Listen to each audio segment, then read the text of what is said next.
Industries completely back foot पे, rest mode पे। Nifty IT ने जो एक हल्का सा एज लिया था 20 डेमा के आसपास जाके, वो भी अरेस्ट हुआ है। याद रखिएगा, ऊपर की तरफ जाते हुए 20 डेमा को टेस्ट करके वहां स्थिर होना हमेशा मुश्किल होता है, बट करा इसने। हालांकि अभी तक उसके ऊपर टिका नहीं है। That average is placed at 27,700। गौरव, आपकी राय कुछ स्टॉक्स पे जानना चाहूंगा जो कि आज एक अच्छा मूव दे रहे हैं, स्ट्रॉन्ग मूव दे रहे हैं। और उसमें एक बार लेके आइए आप सिंजिन। इसने टेस्ट किया हाई ऑलमोस्ट 690 का। आपकी टेक क्या होगा इस वक्त 674 पे ट्रेड करता हुआ? देखिए, मेरे रेडार पे है और आज अगर क्लोजिंग 675 के आसपास आ रही तो हम इस पे एक टेक्निकल रिपोर्ट ही बनाने की सोच रहे हैं। देखिए, काफी अच्छा स्ट्रक्चर है इसके अंदर। यहाँ पे अगर इचिमोको के हिसाब से देखा जाए तो एक अच्छा बाइंग सिग्नल जनरेट हो रहा है। मल्टी ईयर फॉलोइंग चैनल का ब्रेकआउट इसमें नजदीक दिखने मिल रहा है। वॉल्यूम पार्टिसिपेशन अच्छा है, इलोटेक के सबसे अच्छा है। मुझे लगता है कि यहाँ से आपको 15 से 20% की स्विफ्ट अपसाइड आपको इस इंजन में देखने मिलनी चाहिए। बस इंतजार ये है कि आज वीकली क्लोज अगर इसका 675 के ऊपर आता है तो इसमें जो कन्विक्शन है वो और बढ़ जाएगा।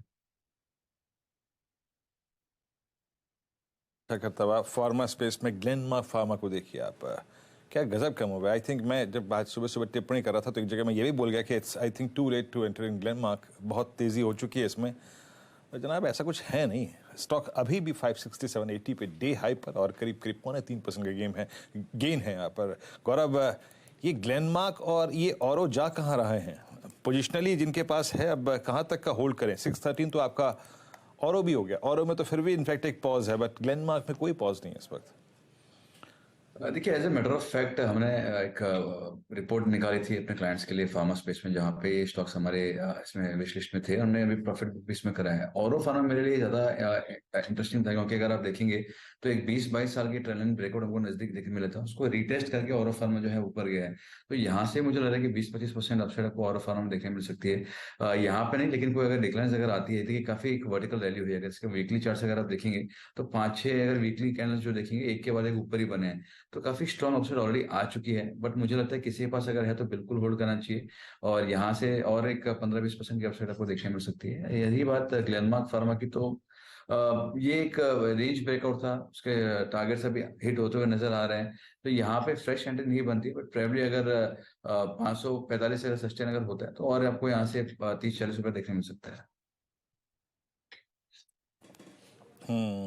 ग्लेनमार्क अच्छा करता हुआ और स्ट्रॉन्ग मूव देता हुआ। अच्छा, मैं अगर शुरुआती 1 घंटे की डायरेक्टर साहब मार्केट ब्रेथ लेके आएंगे एक बार जरा प्लीज, वो देखना चाहेंगे क्योंकि मार्केट हायर लेवल से कोलैप्स हुए। फर्स्ट इंस्टेंस में अगर आप देखें जो क्रिटिकल सप्लाई जोन थे, कॉलेक्टर्स के जोन थे, फर्स्ट वीकली कॉन्ट्रैक्ट के, उसको बाइसेक्ट नहीं कर पाए हमने। जरा हीट मैप भी लेके आते हैं और जरा सेक्टरल ओआई एडिशंस को भी देखते हैं। आज क्या हो रहा है? आज शुरुआती टिक्स में टेक्सटाइल में याद रखिएगा, देखिए 37 लॉन्ग है, 99 शॉर्ट कवरिंग। ये आंकड़ा अभी भी काफी अच्छा खासा है। और अगर आप इस कंसोलिडेट फिगर्स को देखें, आई मीन ग्रीन फिगर्स को, that 136 long plus short covering, short मात्र 19 में और लॉन्ग अनवाइंडिंग मात्र 22 में। आज याद रखिएगा पेज इंडस्ट्रीज, ट्रेंड, ये दो ही स्टॉक्स जो थे वो आज बैकफुट पे आए हैं। अच्छा, ये पहले ये देख लेते हैं। PI industries, Indus tower, Adani enterprises, Zee entertainment, Syngene, इन सभी स्टॉक्स में अगर आप देखें आज अच्छा लॉन्ग है। और पीआई इंडस्ट्रीज पर आप देखें न्यूज़ फ्लो का इम्पैक्ट बहुत स्ट्रॉन्ग। और ग्लेनमार्क फार्मा में शॉर्ट कवरिंग है और अदानी पोर्ट्स में शॉर्ट कवरिंग है। कैनफिन होम्स सुबह मानस का ट्रेड था, दैट्स डूइंग वेल। और आज आपकी स्क्रीन पे 3% ऊपर। कोफोज मिड कैप आईटी में विप्रो आई थिंक बायबैक का पूरी खुराक मिलती हुई 2.5% ऊपर। आगे अगली स्लाइड में आते हैं और अगर आप अगली स्लाइड में देखें जहां पर थोड़ा बहुत शॉर्टिंग का या फिर लॉन्ग अनवाइंडिंग का आंकड़ा आएगा आपकी स्क्रीन पे, it's Shriram finance post earnings, trend post earnings, page industries, पूरा का पूरा टेक्सटाइल स्पेस कोलैप्स हुआ है और दिक्कत में है वोल्टास। कोई भी अगर आप देखे राहत नहीं वोल्टास को। और एक्सिस बैंक आपकी स्क्रीन पे पोस्ट नंबर्स, हालांकि थोड़ा सा अचंभा हुआ मुझे क्योंकि इसकी प्री नंबर प्लेसमेंट बहुत स्ट्रांग नहीं थे। ऐसा नहीं था कि हवा हवाई स्टॉक हो रखा था, no not exactly. But SBI cards, HUL, GAIL, M&M financials, Bajaj finance, ये स्टॉक्स बैकफुट पे हैं। बजाज फाइनेंस आज बहुत दिनों बाद अरेस्ट हुआ है, इसका मूव अरेस्ट हुआ। और एचयूएल जहां तक का सवाल है, ये कल जो अर्निंग्स आई और जो टॉप लाइन और बॉटम लाइन में एक मिस था, उसका पूरा का पूरा इम्पैक्ट एचयूएल पर पड़ता हुआ। नाउ मैं देखा था सेक्टर स्पेसिफिक क्या हो रहा है। जैसे कि मैंने कहा कि टेक्सटाइल में आज शॉर्टिंग है। लॉन्ग सबसे अच्छे अगर कहीं पर जुड़े हैं तो इट्स टेलीकॉम। याद रखिएगा भारती एयरटेल और इंडस टावर, इनफैक्ट भारती एयरटेल भी नहीं, इट्स इंडस टावर जहां पे करीब 9.6% का बिल्डअप है। स्क्रीन पे लेके आइएगा, 9.6% का बिल्डअप, स्ट्रॉन्ग मूव। और ये देखिए 158 ह्यूज ओआई बिल्डअप और एक स्पेस और जहां प्राइस इतना नहीं बढ़ा है, लेकिन याद रखिएगा ओआई बहुत स्ट्रॉन्ग एडिशन हुआ है, वो है कैपिटल गुड्स, एस्ट्रल में और साथ ही साथ एचएएल में, और मतलब डिफेंस भी से जोड़ लीजिए, और पॉलीकैप में 1% का एडिशन है। ये पॉलीकैप पे को आपकी राय गौरव क्या होगी, कैसे अप्रोच करेंगे पॉलीकैप को आप? का एक कंटिन्यूएशन स्ट्रक्चर है जहां पे अगर आप देखेंगे कंसोलिडेशन आता है, फिर एक ब्रेकआउट आता है। अभी स्टॉक जो है एक अपने ऑलमोस्ट लाइफ टाइम हाई के पास ही चल रहा है। यहाँ पे फ्रेश एंट्री की मैं सलाह नहीं दूंगा। थोड़े से इसमें हर्डल्स आपको या थोड़ी सी प्रॉफिट बुकिंग आपको नजर आ सकती है। यहाँ पे एक बार स्टॉक में वीकली क्लोज जो है वो एक बार 3270 वगैरह की अगर आ जाएगी तो मुझे लगता है कि एक और ब्रेकआउट आपको देखने मिलेगा। फिलहाल स्ट्रक्चर जो अगर आप देखेंगे वो एक राइजिंग वेज का स्ट्रक्चर चालू है वीकली पैटर्न पे, वीकली टाइम फ्रेम में। तो उसके जो हर्डल्स है उसके ऊपर एक बार क्लोजिंग आ जाए तो मैं समझता हूँ कि फ्रेश अपसाइड आपको देखने मिलेगी। पॉलीकैप में स्ट्रक्चर खराब नहीं है, फ्रेश एंट्री में यहाँ पे नहीं कहूँ। चलिए ओके, चलिए अब एक काम करते हैं, एक खास गुफ्तगू शुरू करते हैं मार्केट गुरु श्री रामदेव अग्रवाल के साथ। आइए इस खास बातचीत को देखते हैं अनुज के साथ।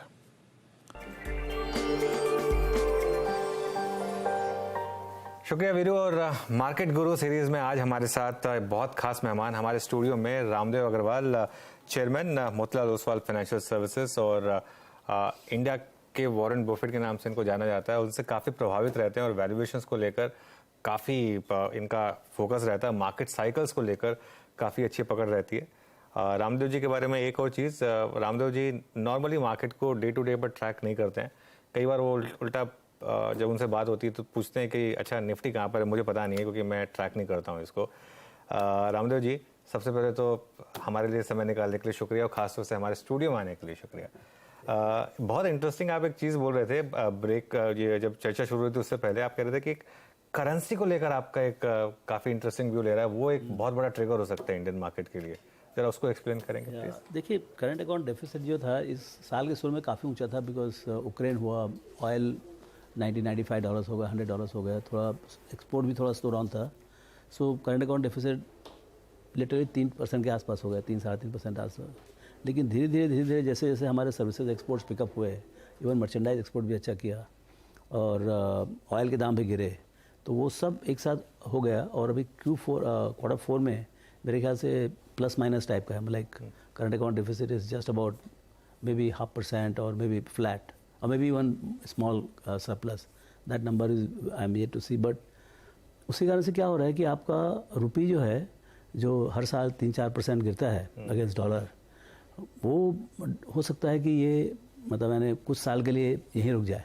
ओके। क्योंकि आरबीआई तो चाहेगा भी 80-82 रुपये रहे ताकि एक्सपोर्ट को सफरिंग ना हो, है ना। लेकिन इस प्रोसेस में क्या होगा, आपका जो इनफ्लो जो है वो बढ़ते आएगा। सो वापस फॉरेक्स रिजर्व जो घट के 650 से 550 हो गया था, वो ऑलरेडी 585-590 हो गया है और हर हफ्ते बढ़ते आ रहा है। तो अब जैसे इस साल में मान लो आपका नॉमिनल जीडीपी 12% से बढ़ता है, तो डॉलर जीडीपी ग्रोथ भी 12% हो जाएगा, क्योंकि आपका ट्रांसलेशन में लॉस नहीं होगा।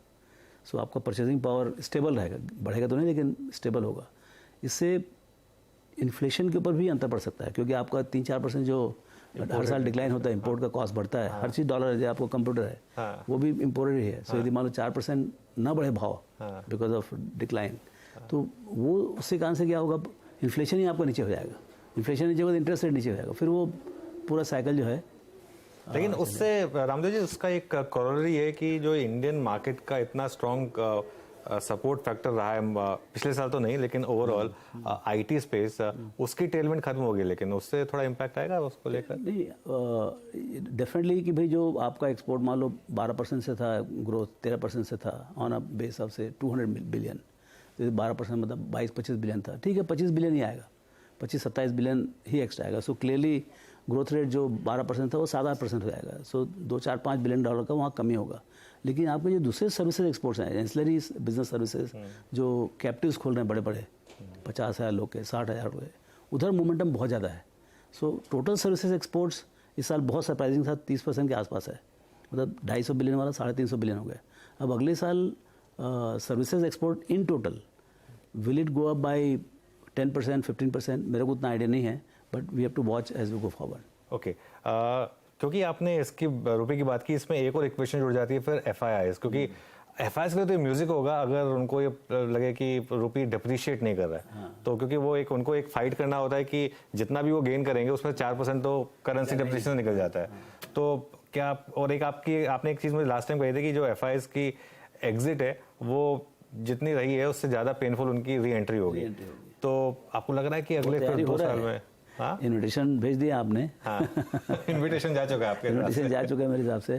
कभी भी अर्निंग्स में थोड़ा सरप्राइज दिखे, थोड़ा स्ट्रेंथ दिखे, कोई एक्सटर्नल इवेंट कुछ भी हो, ऑयल का प्राइस गिर जाए, यूक्रेन वॉर सलट जाए, सीज फायर हो जाए, कुछ भी, वट एवर रीजन, यदि थोड़ा सा अर्निंग्स में बूस्ट मिले, थोड़ा कॉन्फिडेंस आए एमर्जिंग मार्केट्स में, I think they would like to come back to India. क्योंकि देखिए इंडियन स्टोरी जैसा कोई स्टोरी है नहीं, एमर्जिंग मार्केट में तो कहीं नहीं। चाइना का स्टोरी बहुत बढ़िया था, उनसे बहुत लोगों को सीखा, हम लोग भी सीख रहे हैं, लेकिन वहाँ स्टॉक मार्केट स्टोरी नहीं हुआ। तो economic growth and stock market growth, these are 2 different things. Somehow China में ये काम नहीं हुआ है, वहाँ पैसे बने नहीं समाज में। इंडिया में इकोनॉमिक ग्रोथ चाइना से बहुत स्लो था, बट फिर भी बहुत अच्छे पैसे बने, क्योंकि यहाँ कॉर्पोरेट कल्चर, यहाँ का जो जस्टिस सिस्टम है, लीगल सिस्टम है, वो क्या मतलब यानी कॉर्पोरेट्स के ऊपर काफ़ी भरोसा करते हैं इकोनॉमी।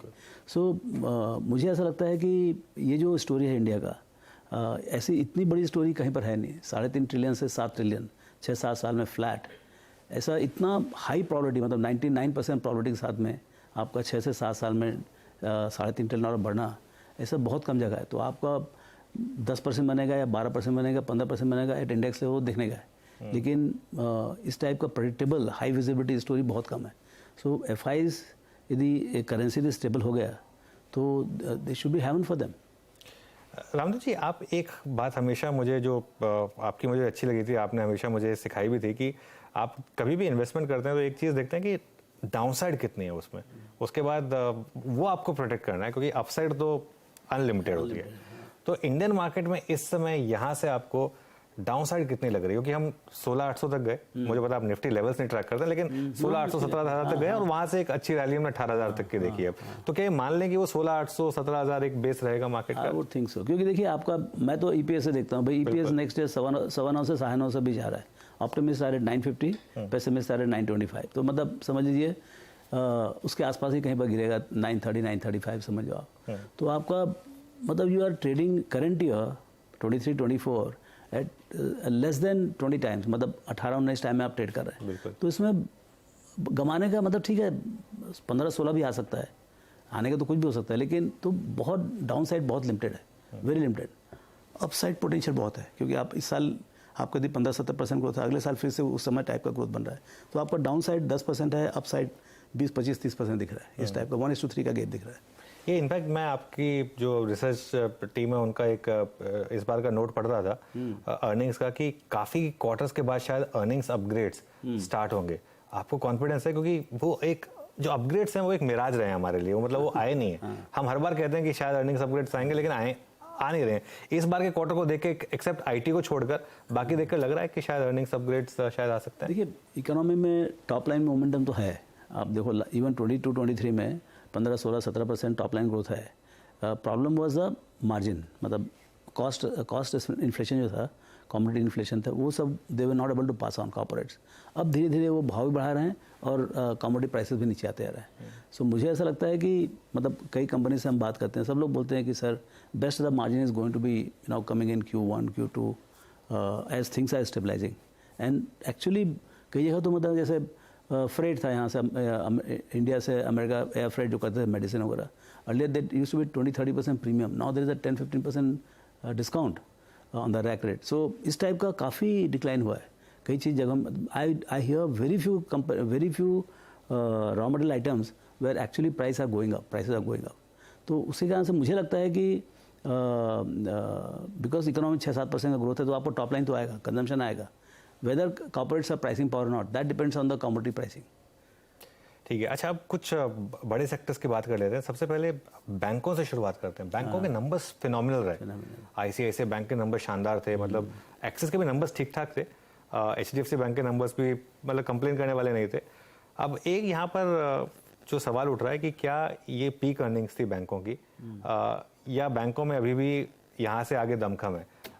आपका व्यू क्या है इस समय सबसे बड़े सेक्टर को लेकर? हाँ देखिए, सबसे बड़ा है इसमें क्या है, देखिए आप कॉर्पोरेट क्रेडिट कॉस्ट वहीं मतलब थोड़ा पिकिंग आउट है इन द सेंस दैट जैसे आईसीआईसीआई बैंक में निगेटिव हो गया क्रेडिट कॉस्ट। सो अभी मेरे ख्याल SBI में क्रेडिट निगेटिव नहीं हुआ ना, नहीं अभी SBI का नंबर्स तो अभी आने के हैं। हाँ। लेकिन जब SBI में नेगेटिव हो जाएगा ना क्रेडिट कॉस्ट, कोई न कोई 2-4 क्वार्टर आएगा, साल आएगा, इस साल या अगले साल 24 में आएगा, 25 में आएगा, उनका भी क्रेडिट कॉस्ट नेगेटिव होगा। That I would say is the peak, is the peak, या peak of profitability and all.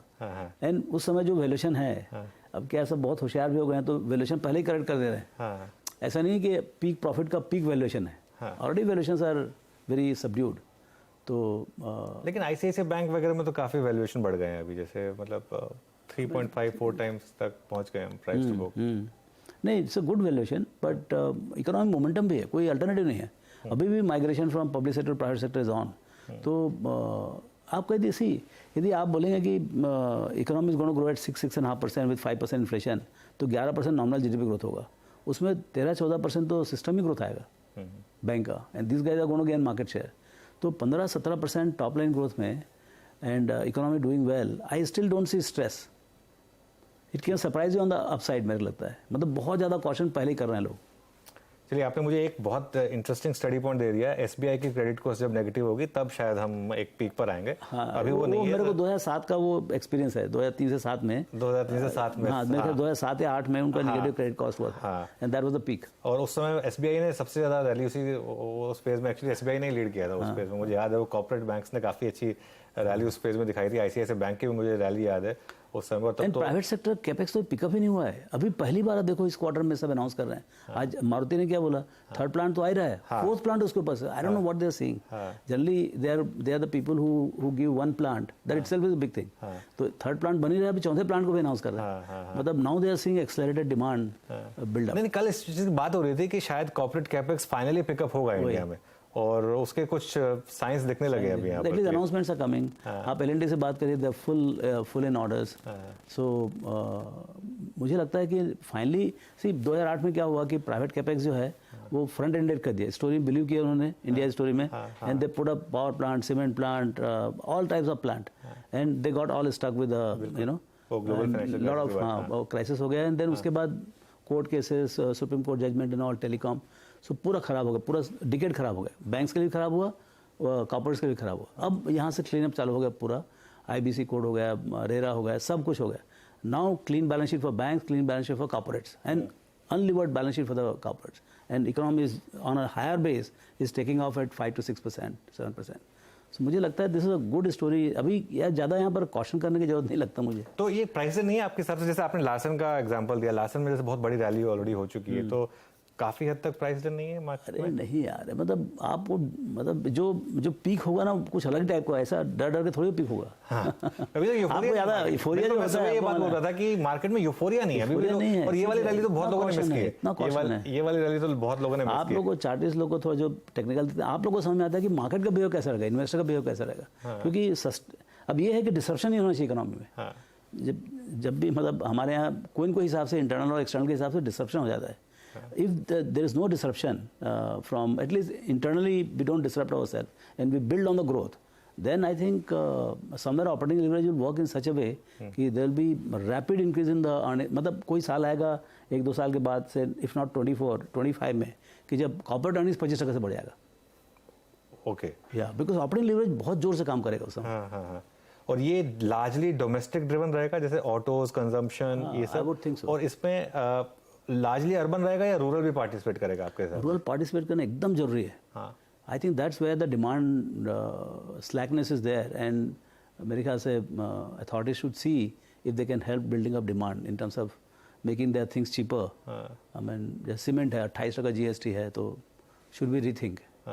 Okay, तो उस पर अगर थोड़ा काम हो जाए तो टैक्स कलेक्शन बहुत अच्छा है। This is a time to really build, थोड़ा स्टिमुलस देने की जरूरत है वहाँ पर, आपके हिसाब से? मेरे को ऐसा लगता है, बट मैक्रो उतना समझ में नहीं आता है। नहीं, ठीक है।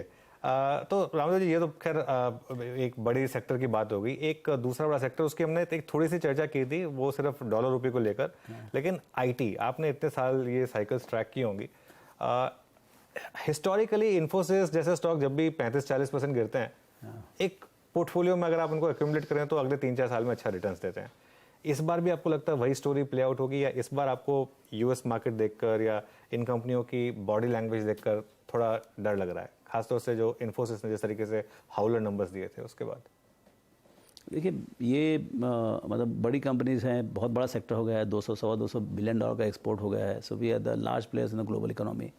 तो but if you see the US recovery in tech, बाकी सब वहाँ पर पिटा हुआ है, वहाँ बैंकिंग पिटा हुआ है, यहाँ बैंकिंग बूम में है and tech is slightly subdued. वहाँ पर tech is on fire, banking is subdued.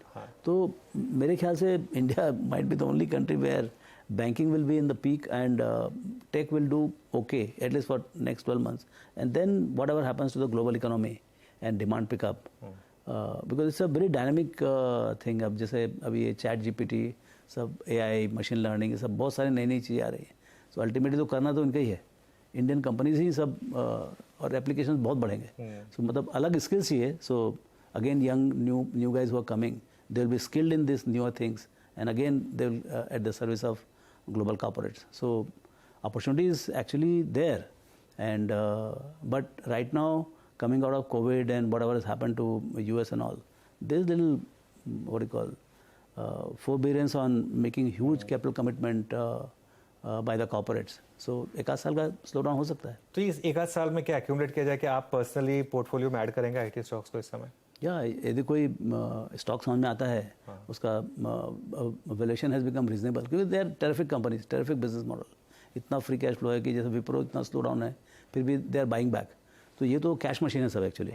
सो अभी भी लेकिन मेरे को लगता है कि it is not lowest of the cycle valuation, जैसे मतलब 27-28 का मान लो पी मल्टीपल है TCS का, can I get it about 20-21-22 types, या तो टाइम वाइज अर्निंग्स उतना बढ़िया है और कुछ भी तरीके से है। इन्फोसिस तो आ गया वैसे 17-18 पे, लेकिन हाँ TCS में अरे वो आप 24-25 की बात कर रहे हो, मैं तो TTM में देखता हूँ बस। अच्छा, आप TTM की बात कर रहे हैं, मेरे लिए जो रिपोर्टेड है सत्य है सिर्फ TTM है, बाकी सब एस्टिमेट है। बिल्कुल, बाकी सब तो एक्सेल शीट में है और जो रिपोर्टेड है। अच्छा, आप TTM की बात कर रहे हैं, ठीक है। तो TTM मतलब जो हमारे व्यूअर्स देख रहे हैं जो ऑलरेडी रिपोर्टेड है, ट्रेलिंग वाला, जो हम बात करते हैं फॉरवर्ड की बात करते हैं।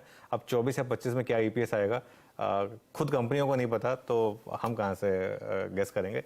तो रामदेव सर हमेशा TTM मल्टीपल्स देखते हैं जो ऑलरेडी रिपोर्टेड है। बहुत अच्छी बात कही सर आपने। ये मैं इसमें एक चीज़ मुझे याद आ रही है, पिछली बार आपने कहा था कि वो चीज़ों को खरीदना चाहिए जहाँ पर पेसिमिज्म बहुत हाई हो और जहाँ पर आपको लगे कि अब वैल्यूएशन बहुत सपोर्टिव हो गई हैं। आपने एग्जांपल्स दिए थे न्यू एज कंपनियों के, और वहाँ से हमने एक उस बास्केट में एक शानदार है ना, अच्छा रैली देखा है। पेटीएम है, इवन जोमेटो है, पॉलिसी बाजार है, उसमें बहुत बड़ी रैली आई है। आपने इस स्पेस में इन्वेस्ट किया है, अभी भी आप इन्वेस्टेड रहेंगे यहाँ पर? हाँ, ये स्टोरी तो बहुत लंबी है ना। सी आपको मतलब बड़े, आप देखो ना US में अभी टॉप 10 कंपनी देखिए, उसमें 9 कंपनी तो टेक कंपनीज ही हैं। इंडिया में तो अभी भी सब बैंक्स और ये सब हैं, मतलब इन्फोसिस TCS 2-3 हैं, but tech oriented companies, tech oriented, even the physical businesses like say Zomato है, पॉलिसी बाजार है, या स्विगी है, या पेटीएम वगैरह है। सो इस टाइप के जो नए बिजनेस मॉडल आ रहे हैं, business are old but they are driven by internet और डिजिटल टेक्नोलॉजी। सो ये जो scalability, see basically new business means scalability is, if you are successful, you can achieve 10-year thing in 3 years. I mean, you can grow at 100% for next 4-5 years. But in physical companies, that is not possible because the mode of reaching the customers are physical. Here, mode of reaching the customer is digital. तो बहुत जल्दी होता है expansion जो है। सो उसी कारण से यदि सक्सेसफुल है कोई business model, then sky is the limit. Okay, अच्छा, एक मार्केट में इस समय अब फिर रिस्क फैक्टर क्या है? क्या पॉलिटिक्स एक रिस्क फैक्टर होगा क्योंकि हम जनरल इलेक्शंस की तरफ बढ़ेंगे, या ग्लोबल रिस्क फैक्टर अभी भी जो US में बैंकिंग क्राइसिस चल रहा है वो एक रिस्क फैक्टर रहेगा, या कोई और रिस्क फैक्टर जो अभी अननोन है हमारे लिए? वो अननोन ही है, अननोन से आएगा। मतलब जैसे अभी US में जैसे बैंकिंग मेल्टडाउन चालू है ऑलमोस्ट, लाइक, तो वो चीज़ का उसका क्या इफेक्ट पड़ेगा, मतलब सेकेंड स्टेज क्या इफेक्ट पड़ेगा, क्रेडिट स्क्वीज होगा, मतलब स्लो डाउन होगा world economy, I don't no. But इस टाइप में कोई मतलब कहीं से आता है, मतलब जो जिसके बारे में आप सोच भी सकते हो, ऐसे ऐसे रिस्क आते हैं मार्केट्स को। तो उसी कारण से वो रिस्क को संभालने के लिए ही हमको मार्जिन ऑफ सेफ्टी प्रैक्टिस करनी पड़ती है। So we need to buy at about 15 to 20 P multiple, मतलब TTM। हाँ, सो ओके, 15-20 टाइम्स TTM। अच्छा रामदेव जी, मुझे ना आपसे मैं एक स्टॉक का एग्जांपल दूंगा। मैं वो स्टॉक पे आपका व्यू नहीं मान रहा हूँ, मैं सिर्फ उसको एक एग्जांपल दे रहा हूँ और एक समझना चाहता हूँ कि ऐसे अगर ड्रॉ डाउन आए तो साइकोलॉजी किस तरह से स्ट्रॉन्ग की जाए। जैसे एयू स्मॉल फाइनेंस बैंक है, आपका एक बहुत बड़ा एक्सपोजर था, वहाँ पर 70% का फॉल आया था कोविड के बाद, 60-70% का कोविड के बाद। एक समय आपने कहा था कि आपका भी एक बार कॉन्फिडेंस शायद हिला होगा, लेकिन उसके बाद उसमें शानदार रिकवरी फिर से। इस तरीके के जब ड्रॉ डाउन आते हैं तो उसमें आप इन्वेस्टेड रहते हैं या उसमें आप एक थीसिस अगर इंटैक्ट है तो इन्वेस्टेड रहते हैं, या प्राइस डैमेज अगर एक होता है तो उसमें से निकलते हैं? ये एक हमारे व्यूअर्स एक क्वेश्चन पूछते हैं तो मैं सोचा आपसे पूछ लूँ। देखिए, मेरे साथ क्या है कि मैं कंपनी में चलाता हूँ। हाँ। तो कंपनी में हर साल ऐसा, मतलब ऐसा 25% ग्रोथ यदि मान लो 8 साल में आया है, तो ऐसा प्रॉपर 45 एंगल में नहीं आता है। You know, there is always up and down, even with the most steady kind of business. HUL last year was flat, this year they are again picking up. So, but if you take out 10-12 years, you'll turn out that they have grown at 14-15% compounded. But there are periods when they have not grown at all. तो ये जो reality है business का, वो समझना बहुत ज़रूरी है. तो आपका लॉन्ग टर्म क्या बिलीफ है on the banking sector and on this management team? Opportunity सबके लिए सेम है. तो आज यदि आपके top 4 banks, smallest of the top 4 is about 2-3 lakh crore market cap. Do you think this bank, whichever bank we are talking about, newer banks, can they join that league in next 10 years? वो आपको belief के ऊपर है, आपके भरोसे के ऊपर है कि whether this management has that, you know, जज्बा और जुनून and power to achieve that. वो मुझे लगता है क्योंकि हम तो 2007 से इन्वेस्टेड है. बिल्कुल. So we have seen it like a kid. तो वो हमको भरोसा है. अब वो भरोसा जो है वो सही निकले गलत निकले वो समय बताएगा. अच्छा निकलेगा तो आप 5 बार मेरे क्वेश्चन पूछो, खराब निकलेगा तो बोलोगे भाई गया, स्टोरी इज गॉन कर गए. तो ऐसे होता है. It's a problemistic event, you know. 100% नहीं बोल सकते ये हो जाएगा, बट मुझे लगता है कि it is a 90%, 95% chance that story will pan out. ठीक है. देखिए, बात एक्चुअली सिर्फ एक एग्जांपल दिया गया था, एयू स्मॉल फाइनेंस की बात हुई थी क्योंकि वो रामदेव सर ने वो प्री IPO से उस स्टॉक में इन्वेस्टेड रहे हैं. अच्छा सर, क्योंकि आप रिजल्ट की बात कर रहे थे, आपके खुद के नंबर्स इस क्वार्टर के आए, एक बार जरा उसकी बात भी कर लें. क्या हाईलाइट रही और क्या आपका आउटलुक है आगे जाकर? See, Motilal Oswal is twin engine kind of a company. One operating businesses where you keep getting year after year free cash flow or profit of about 900,000 crores, and second is the portfolio of about 4-5,000 crores. There what happens? That is market linked. तो जो पहला वाला जो उसमें 6-7% growth है on the overall profits about 930 crores, or so that operating has done okay, because that is also linked to the market. When market does very well, your transaction revenues, everything is very high, and even the brokerage on a higher value is higher. So there we have done reasonably well. वहाँ पर एक bright spot है जो हमारा housing finance था. That went through a little tough time in last 3-4 years. This year it has kind of come out of that, and against 70-80 crores last year.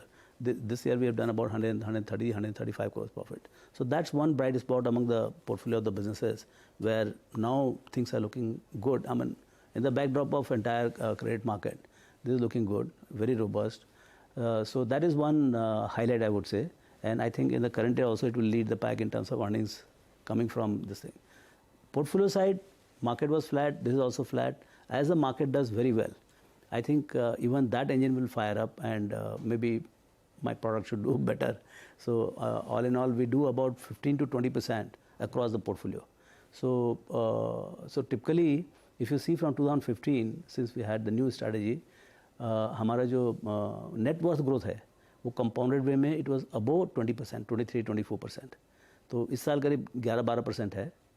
So it will pick up as we go forward. So we are on the track, but nothing much to talk about for the year itself. ठीक है sir, तो all the best आपको भी अगले साल के लिए. और रामदेव सर, शुक्रिया आपने इतना समय निकाला, पहले हमारे सिस्टर चैनल के पास और अब हमारे साथ. तो थैंक यू सो मच, और अच्छा लगा आपसे बात करके. एक काम करते हैं, फिर इस नोट पर एक ब्रेक लेंगे और ब्रेक के बाद न्यूज़ और मार्केट पर स्ट्रैटेजीज आपके लिए लेकर आएंगे फिर से.